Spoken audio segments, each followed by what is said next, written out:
আসসালামু আলাইকুম। নবম দশম শ্রেণীর গণিত টিউটোরিয়ালে আরিফ ম্যাথের পক্ষ থেকে সবাইকে আবারও স্বাগতম। আজকে আমরা দ্বিতীয় অধ্যায়ের সেট ও ফাংশনের 24 পৃষ্ঠায় যে একটা কাজ দেওয়া আছে, এই কাজটি এবং এর সাথে আজকে আমরা 27 পৃষ্ঠা এবং 28 পৃষ্ঠা, আরও একটি কাজ আছে। এই কাজটা নিয়ে আজকে আমরা বিস্তারিত আলোচনা করব। 27 পৃষ্ঠা হচ্ছে যে আমাদের একটি কাজ দেওয়া আছে, যে কাজটার মধ্যে আমরা মূলত কাজ করব কমপ্লিমেন্ট নিয়ে। ঠিক আছে? এই কমপ্লিমেন্টের যে কাজটা আছে, এই যে ইউর মান দেওয়া আছে, ইউ সেট, ই সেট এবং এফ সেট দেওয়া আছে, এই সেটটা এবং এর সাথে 28 পৃষ্ঠা হচ্ছে একটা শক্তি সেট নির্ণয় করতে হবে। এই শক্তি সেটটার মধ্যে আমাদের দেওয়া আছে যে জি সেট 1 2 3 হলে পি পাওয়ার অফ জি নির্ণয় করো। 24 পৃষ্ঠার কাজটি হচ্ছে কাজ, সসীম ও অসীম সেট নির্ণয় করো। এখানে আমাদের কতগুলো সেট দেওয়া আছে, সেটগুলো সসীম কিনা অসীম এটা আমাদেরকে নির্ণয় করতে হবে। তারপর আমাদেরকে সসীম ও অসীম সেট কি সেটা জেনে নিতে হবে। সসীম হচ্ছে যেটা আমরা গণনা করতে পারি, যে উপাদানগুলো সেটের, যেমন সেটের উপাদান হচ্ছে 3 5 7, একটা দুইটা তিনটা ভেবে আমরা গণনা করতে পারি, সেটা হচ্ছে সসীম। আর যেটা গণনা করা যায় না সেটা হচ্ছে কি অসীম। তো দেখো ক নম্বরে যে সেটটা আছে সেটা হচ্ছে যে 3 5 7। এটা কিন্তু একটা আমরা প্রথমে ধরে নেব যে মনে করি এ একটি সেট। এই সেটটাকে আমরা এ ধরে নেব। এখানে এ সেটের উপাদান সংখ্যা হচ্ছে 3 5 7। তো এই এ সেটের উপাদান সংখ্যা হচ্ছে 3 5 7, অর্থাৎ এ সেটের 3টি উপাদান রয়েছে। সুতরাং এ সমান 3 5 7 অসীম সেট। দেখো এখানে যে সেটটা দেওয়া আছে 3 5 7, আমরা কিন্তু এখানে খুব সহজে এখানে গণনা করতে পারছি যে একটা উপাদান, দুইটা উপাদান, তিনটা উপাদান। ঠিক আছে? তো আমরা গণনা করতে পারছি বুঝে এটা হচ্ছে একটা সসীম সেট। আশা করি এই ক নম্বরটা সকলে বুঝতে পারছো। এবার খ নম্বরে দেখো, খ নম্বরে বলা আছে 1 2 2 স্কোয়ার। এখানে মাঝে আর অনেকগুলো সংখ্যা আছে। তারপরে সর্বশেষ যে সংখ্যাটা সেটা হচ্ছে 2 টু দি পাওয়ার 10। তাহলে প্রথম আছে, শেষ আছে, মাঝখানে সংখ্যাগুলো আমাদেরকে এখানে দেওয়া নেই। তো এটা কি সসীম না অসীম সেটা আমাদেরকে নির্ণয় করে নিতে হবে। তো মনে করি বি সমান সমান এই সেটটাকে আমরা বি ধরে নিব। ঠিক আছে? এটা হচ্ছে আমাদের একটা বি সেট মনে করি আর কি। তো এখন এই বি সেটের উপাদান সমূহ হচ্ছে, একটা সংখ্যা লক্ষ্য করো, 1 2 2 স্কোয়ার, তারপর কি হবে 2 কিউব, তারপরে 2 টু দি পাওয়ার 4, এমনি করে আস্তে আস্তে কত পর্যন্ত আসবে, 2 টু দি পাওয়ার 10 পর্যন্ত আসবে। তো দেখো সূচক আমাদের 3 4 5 6 7 8 9 10 পর্যন্ত। তো আমরা কিন্তু গণনা করতে পারলাম যে আমাদের প্রথম এবং শেষ যেহেতু দেওয়া আছে, তাহলে মাঝখানে কতগুলো সংখ্যা আছে সেটা আমরা খুব সহজেই বুঝে নিতে পারি বা নির্ণয় করে নিতে পারি। এখন এগুলোকে আমরা একটা পূর্ণ সংখ্যার রূপ দিয়ে দিলাম, যে 1 এর 1 2 2 স্কোয়ার করলে হচ্ছে আমাদের 4, 2 কিউব করলে হচ্ছে আমাদের 8, 2 টু দি পাওয়ার 4 করলে হচ্ছে 16। এমনি করে আমরা 10টা মান নির্ণয় করে নিলাম। এখন এই মানগুলো যদি আমরা নির্ণয় না করি তাহলে কোনো সমস্যা নেই, আমাদের হয়ে যাবে। যেহেতু আমাদের এখানে বলছে কি সসীম নাকি অসীম সেট, আমরা সেটা নির্ণয় করব। দেখো অতএব বি সেটের 11টি উপাদান রয়েছে। এখানে যে সেটটা আছে সেটার মধ্যে 1টি 2টি 3টি 4টি 5টি 6টি 7টি 8টি 9টি 10টি, এই 11টি উপাদান রয়েছে। তাই সেটটি হচ্ছে একটা সসীম সেট। সসীম সেট হওয়ার কারণ হচ্ছে গিয়া আমরা কিন্তু এটাকে এর উপাদান সংখ্যাগুলো গণনা করতে পারছি। তো উপাদানগুলো কি, এই যে 1 2 2 স্কোয়ার, মানে 2 1 2 4 8 16 20 32 64, এভাবে আমরা কিন্তু গণনা করতে পারছি, যেখানে 11টি উপাদান রয়েছে। তাই সেটটি হচ্ছে কি একটা সসীম সেট। এবার গ নম্বর দেখো, বলছে 3 3 স্কোয়ার 3 কিউব, এমনি করে আরও অনেকগুলো সংখ্যা রয়েছে। তো মনে করি এই সেটটি হচ্ছে একটা সি সেট। ঠিক আছে? আমরা সি সেট ধরে নিলাম। এই মানটা আমরা নির্ণয় করলাম 3 3 3 স্কোয়ার করলে হচ্ছে 9, 3 কিউব করলে হচ্ছে কত 27। এখানে সি সেটের উপাদান সংখ্যা গণনা করে নির্ধারণ করা যায় না। বলে কীভাবে নির্ধারণ করা যায় না? দেখো এখানে 3 9 27, তারপর কিন্তু এখানে অনেকগুলো সংখ্যা আছে যেটা কোনো নির্দিষ্ট করে আমাদের সীমা দেওয়া নেই যে এটা অত পর্যন্ত হবে। যদি এখানে বলা থাকতো যে 3 টু দি পাওয়ার 9 বা 20, তো একটা সীমা থাকতো, কিন্তু আমাদের এখানে কিছু দেওয়া নেই, তার মানে এটা নেই, কোনো সীমা নেই। এখানে 5টা হতে পারে, 10টা হতে পারে, 100টা হতে পারে, বা তার বেশিও হতে পারে। বুঝছো? তো এখানে যেহেতু আমাদের এটা কোনো সীমানা দেওয়া নেই, তার মানে এটা আমরা গণনা করে শেষ করতে পারবো না। এই সি সেটের উপাদান সংখ্যা গণনা করে নির্ধারণ করা যায় না। সুতরাং সেটটা কি সেট? একটা অসীম সেট। আমরা যদি গণনা করতে পারতাম তাহলে সেটা তো সসীম, গণনা করতে পারি না বিধে সেটা হয়ে গেছে কি অসীম সেট। আবার দেখো গহ number, x such that x পূর্ণ সংখ্যা এবং এক্স লেস দেন 4। এখানে বলছে যে আমাদের পূর্ণ সংখ্যার সেটটা নির্ণয় করতে হবে, পূর্ণ সংখ্যার মধ্যে এবং এক্স লেস দেন 4 হবে, যেটা কি হবে এক্সের মানটা আমাদের 4-এর ছোট হবে, 4-এর ছোট, 4-এর বড় নয়। তো দেখো এটাকে আমরা ডি সেট ধরে নিলাম, ডি সেট যে এক্স সাচ দ্যাট এক্স পূর্ণ সংখ্যা এবং এক্স লেস দেন 4। তো পূর্ণ সংখ্যার সমূহ কী কী আছে? তো আমরা জানি যে পূর্ণ সংখ্যা হচ্ছে 0 থেকে শুরু করে 1 to 4, 1 2 থেকে যতটুকু দেখা যায় মাইনাসের 1 2, তো মানে 0 সহ আমাদেরকে হিসাব করতে হয়। তো আমরা এখানে লিখে দেব যে 0 থেকে, যেহেতু আমাদের এখানে কী বলছে 4-এর ছোট হতে হবে, এক্স এর মান কত হবে 4-এর ছোট। এখানে আমরা ধনাত্মক পূর্ণসংখ্যাগুলো কী করে নিলাম 3 পর্যন্ত রাখলাম। আমাদের শর্ত হচ্ছে কী হবে 4-এর ছোট হবে, এই জন্য 3 পর্যন্ত। আর এখানে কিন্তু আমাদের ঋণাত্মক পূর্ণসংখ্যা কত পর্যন্ত হবে সেটা কিন্তু নির্দিষ্ট করে বলা নেই। যদি এটা এরকম থাকতো যে -9 less than x less than 4 থাকতো, ঠিক আছে। তো সেক্ষেত্রে আমরা কী করতাম যে এখানে আমরা -9 পর্যন্ত যেতে পারতাম। যখন আমাদের একটা সীমানা দেওয়া আছে -9 পর্যন্ত, এখানে দেওয়া আছে 4 পর্যন্ত, কিন্তু এখানে আমাদের সেটা করা নাই। কী করা নাই? ঋণাত্মক পূর্ণসংখ্যা কতটুকু পর্যন্ত রাখবো সেটা নির্দিষ্ট করে দেওয়া নেই। এখানে এটা অসংজ্ঞায়িত, আমরা এখানে অনেকগুলো লিখে দিব। তো এখানে ডি সেটের উপাদান সংখ্যা গণনা করে নির্ধারণ করা যায় না, তাই সেটি একটা কী সেট? অসীম সেট। বলে কীভাবে গণনা করা যাচ্ছে না? দেখো আমাদের ধনাত্মক যে পূর্ণসংখ্যাগুলো আছে সেটা হচ্ছে 3 পর্যন্ত, কিন্তু ঋণাত্মক পূর্ণসংখ্যাগুলো -3 পর্যন্ত নয়, এটা কিন্তু আরও বেশি আছে, এটার জন্য কোনো নির্দিষ্ট সীমানা নেই। এই কারণে চারটা কি সেট? একটা অসীম সেট। এবার ও নম্বর দেখো যে P divided by Q such that P ও কিউ পরস্পর সহমৌলিক। পি ও কিউ কী হবে? পরস্পর সহমৌলিক হবে এবং কিউ গ্রেটার দেন 1।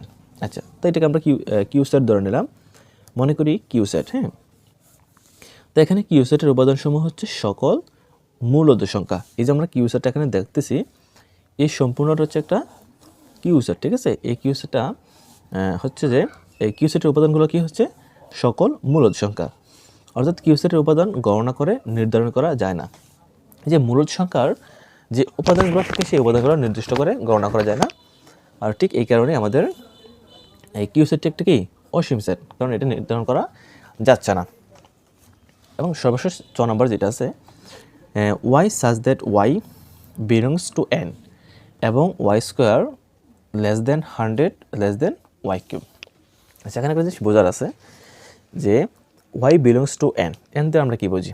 এন দ্বারা বুঝি আমরা স্বাভাবিক সংখ্যা, এবং এই স্বাভাবিক সংখ্যাটা যদি আমরা বর্গ করি, বর্গ করলে হবে 100 থেকে ছোট এবং ঘন করলে হবে কি 100 থেকে বড়। তো মনে করি এটা হচ্ছে আমাদের একটা ওয়াই সেট, এই সেটটাকে আমরা ওয়াই ধরে নিব। এখানে স্বাভাবিক সংখ্যার বর্গ করলে 100 অপেক্ষা ছোট হবে। যদি আমরা এই স্বাভাবিক সংখ্যার বর্গ করি, এই ওয়াই স্কোয়ার মানে কি বর্গ করা, তো বর্গ করলে 100 থেকে ছোট হবে এবং ঘন করলে 100 অপেক্ষায় বড় হবে, 100 থেকে কী হবে বড় হবে। তো স্বাভাবিক সংখ্যা সেটটা কি 1 to 1 থেকে আমরা জানি যে স্বাভাবিক সংখ্যা হচ্ছে শূন্য ব্যতীত যার সংখ্যা আছে সবগুলো সংখ্যা কি স্বাভাবিক সংখ্যা। 1 থেকে শুরু করবো আমরা। তো এখানে আমরা দেখি সেখানে 1 হলে 1 স্কোয়ার সমান সমান 1। দেখো একবার করবো আমরা স্কোয়ার, একবার করবো আমরা কিউব। দেখো স্কোয়ার করলে হচ্ছে 1, যেটা আমাদের 100 অপেক্ষা কি ছোট, কিন্তু আমাদের এখানে কী বলছে 100 অপেক্ষা ছোট হবে, তাহলে আমাদের এই শর্ত ঠিক আছে। এবং কিউব করলে কী হবে 100 অপেক্ষায় বড় হবে। দেখেন 1 কিউব করলে কত হচ্ছে 100 অপেক্ষায় ছোট, যেটা আমাদের শর্ত মানে না, এখানে এটা কি খরচ। তারপর দেখো ওয়াই সমান সমান 2 হলে ওয়াই স্কোয়ার 2 স্কোয়ার মানে 4, যেটা 100 থেকে ছোটো, এটাও শর্ত মানে। 2 কিউব হলে হচ্ছে 8, যেটা 100 থেকে ছোটো, কিন্তু আমাদের বলছে কি 100 থেকে বড় হতে হবে, তো এটা আমাদের শর্ত মানে না। তারপরে ওয়াই সমান 3 হলে ওয়াই 3 স্কোয়ার মানে 9, যেটা 100 থেকে ছোটো, এবং কিউব করলে হচ্ছে 27, যেটা 100 থেকে কি ছোটো, এটা আমাদের শর্ত মানে না। 4 করলে হচ্ছে স্কোয়ার 16, এটা শর্ত মানে, কিন্তু কিউব করলে শর্ত মানছে না, কারণ এটা 100 থেকে ছোটো হয়ে যাচ্ছে। তারপরে 5 ধরে স্কোয়ার করলে হচ্ছে 25, যেটা 100 থেকে ছোটো, এবং 5 কিউব করলে হচ্ছে 100 থেকে বড়, যেটা 125, যেটা আমাদের শর্ত মানে। এভাবে আমাদের 6, 7, 8 এই 9 পর্যন্ত শর্ত মানে কীভাবে মানে দেখো, এই 9কে বর্গ করলে হচ্ছে 81, যেটা 100 থেকে ছোট। আবার যদি আমরা 10 ধরি, 10কে বর্গ করলে কী হচ্ছে 100 হচ্ছে, যেটা আমাদের 100 সমান হয়ে যাচ্ছে, এবং কিউব করলে 100 থেকে বড় হচ্ছে, সেটা ঠিক আছে।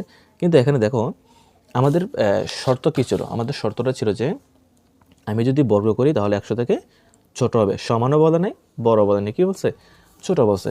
তা আমাদের এখানে হয়েছে কি, আমাদের এখানে হয়েছে সমান, তাই আমাদের শর্তটাও কি প্রযোজ্য নয়। তাহলে এই সেটের উপাদান সংখ্যা কী কী, এই যে 5, যেটা দুইটা শর্ত মানে এখানে 6, 7, 8, 9, এই 5, 6, 7, 8, 9 এই 5টা সংখ্যা এই দুইটা শর্ত কি মানে। তো অর্থাৎ এই সেটের 5টি উপাদান রয়েছে, তাই সেটটি একটি সসীম সেট। 27 পৃষ্ঠায় একটি কাজ দেওয়া আছে, সেটা হচ্ছে ইউ সমান 1, 3, 5, 7, 9, 11। ই সেটটি হচ্ছে 1, 5, 9 এবং এফ সেটটি হচ্ছে 3, 7, 11। এখানে এই হচ্ছে আমাদের ইউনিভার্সাল, তারপরে ই সেট দেওয়া আছে, বি সেট দেওয়া আছে। তো আমাদের নির্ণয় করতে হবে E complement union F complement এবং E complement intersection F complement, ঠিক আছে। আমরা এই দুইটা নির্ণয় করতে হবে। তো এখানে কমপ্লিমেন্ট, আমরা জানছি কমপ্লিমেন্টের কাজটা কি, এই কমপ্লিমেন্টের কাজ হচ্ছে এই কমপ্লিমেন্ট অথবা এটাকে এভাবে প্রকাশ করে যে উপরে প্রাইম দিয়ে, হ্যাঁ, এটাও কমপ্লিমেন্ট বোঝায়। এটার কাজ হচ্ছে আমরা ইউ থেকে, হ্যাঁ, যেই সেটের আমাদেরকে কমপ্লিমেন্ট নির্ণয় করতে হবে সেই সেটটা আমরা এখান থেকে বিয়োগ করব, ঠিক আছে। তো দেখো, তো দেওয়া আছে, আমরা ইউনিভার্সাল মানটা লিখে নিলাম, তারপরে ই এফ যে সেটটা দেওয়া আছে সেটা লিখে নিলাম। কিন্তু প্রথম কাজটা কি, দেখো এখনও ই কমপ্লিমেন্ট এফ কমপ্লিমেন্ট, এখনও ই কমপ্লিমেন্ট এফ কমপ্লিমেন্ট, তাই না। তো আমাদের ই এবং এফ এই দুইটা সেট দিয়ে আমরা ইউনিয়ন এবং ইন্টারসেকশন নির্ণয় করব। তো এখানে এই ই কমপ্লিমেন্ট বলার কারণে আমরা ইউ থেকে, ইউ মানে হচ্ছে এখানে ইউনিভার্সাল, হ্যাঁ, এই ইউনিভার্সাল থেকে আমরা ইটা বাদ দিয়ে দেব। যেই সেটের, আমি আবার বলে নিচ্ছি, যেই সেটের কমপ্লিমেন্ট নির্ণয় করতে বলবে আমরা ইউ থেকে সেই সেটের মানটা কী করব, বিয়োগ করে দেব, বাদ দিয়ে দেব। এখানে ইউ রিলেটিভস ই, ঠিক আছে। তো এখানে আমরা ইউর মানটা কি দেওয়া ছিল, এখানে 1, 3, 5, 7, 9, 11, 1, 3, 5, 7, 9, 11 লিখে নিলাম।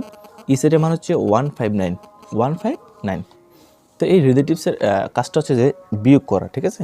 বিয়োগ মানে কি, বাদ দিয়ে দেওয়া। তো আমরা দেখব এখানে ইউনিভার্সালের জন্য একটা সেট, এর জন্য কি একটা সেট, এই দুইটা সেটের মধ্যে যেগুলো মিলবে আমরা সেগুলো বাদ দিয়ে দেব। এখানে 1 আছে, এখানে 1 আছে, তাই এর জন্য 1 বাদ। এখানে 3 আছে, এখানে 3 নেই, তাহলে এখানে 3 চলে আসবে।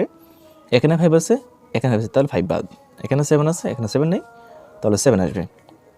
এখানে 9 আছে, এখানে 9 আছে, তাহলে বাদ। এখানে বাকি আছে কি 11, তাহলে 11 চলে আসবে।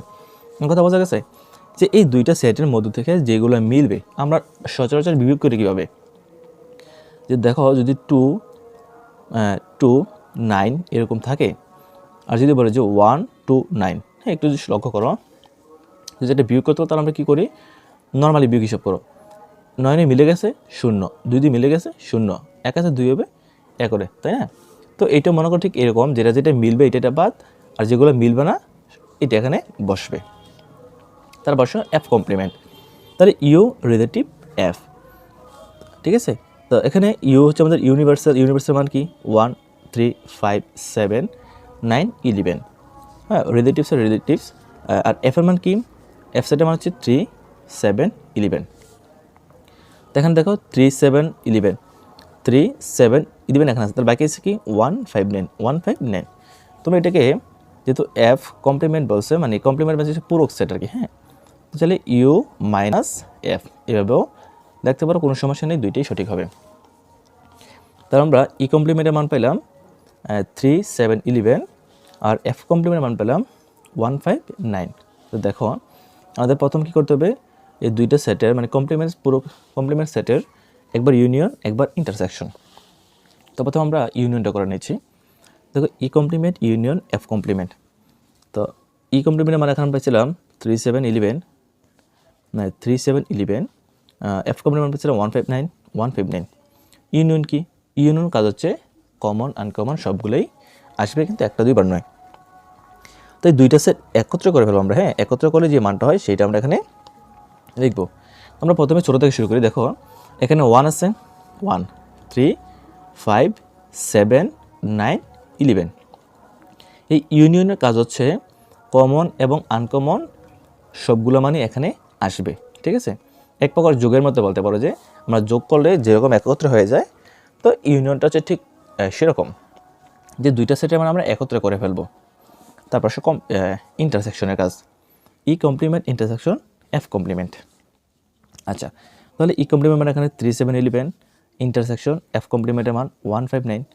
দেখো এখানে ইন্টারসেকশনের কাজ হচ্ছে শুধুমাত্র কমন, মানে দুইটা সেটের মধ্যে যে মানগুলো মিলবে ওইটা হচ্ছে কিসের মান? ইন্টারসেকশনের মান। যেহেতু এই দুইটা সেটের মধ্যে কোনো সেটের মধ্যে একই রকম কোনো মান নেই, তাহলে এটা হচ্ছে ফাঁকা সেট, ঠিক আছে। যেহেতু কোনো মানের আমি মিল পাচ্ছি না, কমন পাচ্ছি না, সেটা কি হয়ে যাবে? ফাঁকা সেট হয়ে যাবে। 28 পৃষ্ঠা কাজটা দেখো, বলছে যে জি সেটটার মান হচ্ছে 1 2 3 হলে পাওয়ার অফ জি নির্ণয় করো, মানে শক্তি সেট নির্ণয় করতে হবে। কার শক্তি সেট? জি এর শক্তি সেট। দেখাও যে পাওয়ার অফ জি এর উপাদান সংখ্যা 2 কিউব। মানে আমরা এই পাওয়ার অফ মানে এই জি সেটের শক্তি সেট নির্ণয় করার পরে আমরা দেখাতে হবে যে 2 কিউব। 2 কিউব মানে কি? এইটা হয়, ঠিক আছে। এইটাই আমাদেরকে সেটা নির্ণয় করতে হবে। তো দেওয়া আছে জি সেটটা কি 1 2 3। তো জি সেটের উপসেট সমূহ কি? উপসেট সমূহ হচ্ছে যে আমরা প্রথমে যে সেটটা দেওয়া আছে, প্রথমে এই সেটটা এখানে আমরা লিখে নেব, ঠিক আছে। এই সেটটা এখানে লিখে নিব। লিখে নেওয়ার পর তারপর আমরা দুইটা করে উপাদান নিয়ে একটা সেট গঠন করব। প্রথমে আমরা 3টা দিয়ে গঠন করলাম, যেহেতু 3টা দেওয়া আছে 3টা দিয়ে গঠন করব। তারপর আমরা 2টা দিয়ে একটা সেট গঠন করব। প্রথমে 1 2 দিয়ে, হ্যাঁ 1 2 1 2 একটা সেট। তারপর 1 3 1 3 আরেকটি সেট। তারপর 1 2 গেল, 1 3 বাকি আছে কি 2 3। তারপর 2 3 একটা সেট, ঠিক আছে। তারপরে একটি উপাদান দিয়ে একটি সেট, 1 একটি সেট, 2 একটি সেট, 3 একটি সেট। তারপর সর্বশেষ আমরা একটা ফাঁকা সেট দিয়ে দিব। এটা হচ্ছে উপসেট নির্ণয় করার একটা পদ্ধতি বা নিয়ম। প্রথমে যে যত উপাদান বিশিষ্ট সেট দেওয়া হবে ঠিক ততটি উপাদান প্রথমে একটা সেট গঠন করে নেব। তারপরে আমরা একটি করে উপাদান কমিয়ে সেট গঠন করব। 3টি আছে, এই কারণে 2টি করে করলাম, তারপরে একটি করে করলাম, সর্বশেষ ফাঁকা সেট। তো এখানে পাওয়ার অফ জি মানে জি এর উপসেটগুলো কী কী আছে? এখানে যে উপসেটগুলো আছে আমরা নির্ণয় করছিলাম সেটি আমরা হুবহু এখানে লিখে দেব। লিখে দেওয়ার পর আমরা দেখব আমাদের কয়টা সেট গঠন হলো। 1টি 2টি 3টি 4টি 5টি 6টি 7টি 8টি। এখানে জি সেটের উপাদান সংখ্যা কত? 3। জি সেটের উপাদান 1 2 3 কয়টা আছে? 3টি উপাদান আছে। এবং এর শক্তি সেট দেখো, উপাদান সংখ্যা 3 এবং এর শক্তি সেট পাওয়ার অফ জি এর উপাদান সংখ্যা কত? 8টি। 8কে 2 কিউব দ্বারা প্রকাশ করতে পারি, ঠিক আছে। তো পাওয়ার জি এর উপাদান সংখ্যা 2 কিউব দেখানো হলো। আশা করি এটা সকলে বুঝতে পারছো। তারপর আমি একটা কথা বলি, যেখানে যে আমরা এখানে যে 8টা হলো, এই তো আমরা অঙ্কের নিয়মে বুঝলাম। যখন মনে করো এখানে আমাদের 4টা বা 5টা দেওয়া থাকলো, সেক্ষেত্রে কয়টা হবে আমি কীভাবে বুঝবো? এটা বোঝার জন্য আমরা একটা সূত্র আছে। সূত্রটা কি? 2 টু দি পাওয়ার n। উপসেটের সংখ্যা, উপসেটের উপাদান সংখ্যা এভাবে নির্ণয় করতে হয়। এখানে 2 হচ্ছে আমাদের সূত্র, n সূত্র। তবে n এর মান কী বসাবো? আমরা যে সেটের উপসেট নির্ণয় করব সেই সেটের উপাদান সংখ্যা। এখানে কয়টি উপাদান আছে? 1টি 2টি 3টি। তো আমরা 2 এর উপরে কিউব বসাবো। তার কত হচ্ছে? 8 হচ্ছে। যদি আমাদের এখানে 4টি উপাদান থাকতো তাহলে আমরা কী রাখতাম? 2 টু দি পাওয়ার 4, তার মানে 16টি উপাদান হবে, ঠিক আছে। এর মাধ্যমে আমরা সততা যাচাই করে নিতে পারি।